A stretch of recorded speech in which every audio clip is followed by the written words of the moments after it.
అప్పుల భారం జీవితం మీద బరువుగా మారుతుంటుంది. సంపాదన ఎంత వచ్చినా చేతిలో నిలువదు. ఆర్థిక సమస్యలు పరిష్కారం కావడంలో జాప్యం జరుగుతుంది. పలు కారణాల వల్ల ఈ పరిస్థితి ఎదురవుతుండవచ్చు.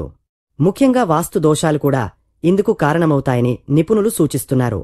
కొన్ని వాస్తు మార్పులను పాటించడం ద్వారా రుణభారం నుంచి ఉపశమనం పొందవచ్చు. అలాగే ఆకస్మిక ఆర్థిక లాభాలకు అవకాశం ఉంటుంది.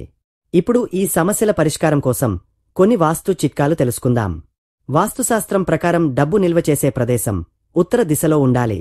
ఈ దిశలో డబ్బు ఉంచడం వల్ల రుణాల భారాన్ని తగ్గించడమే కాకుండా కొత్త ఆర్థిక లాభాలు కూడా కలుగుతాయని నమ్ముతారు. అలాగే డబ్బు నిల్వ చేసే ప్రదేశం ఎల్లప్పుడూ శుభ్రంగా, సమయానికి క్రమబద్ధంగా ఉంచడం ఎంతో అవసరం. మీ వంటగదిలో నీలం రంగును ఉపయోగించకూడదు. ఎందుకంటే ఈ రంగు ఆర్థిక నష్టాలను సూచిస్తుంది. నీలం రంగు బదులు ఆకుపచ్చ లేదా పసుపు రంగులను ఉపయోగించవచ్చు. ఈ రంగులు శక్తిని ప్రోత్సహించి ఆర్థిక ప్రయోజనాలను అందించడంలో సహాయపడతాయని నిపుణులు చెబుతున్నారు. ఇంటిలో ఉన్న కిటికీ ఫ్రేములు ఎరుపు లేదా సింధూర రంగులో ఉంటే ఇది ఆర్థిక సమస్యల నుంచి ఉపశమనం కలిగిస్తుందని నిపుణులు చెబుతున్నారు. ఒకవేళ ఆ రంగులు ఇష్టపడకపోతే ఆకుపచ్చ లేదా పసుపు రంగులు కూడా మంచి ఫలితాలను ఇస్తాయి.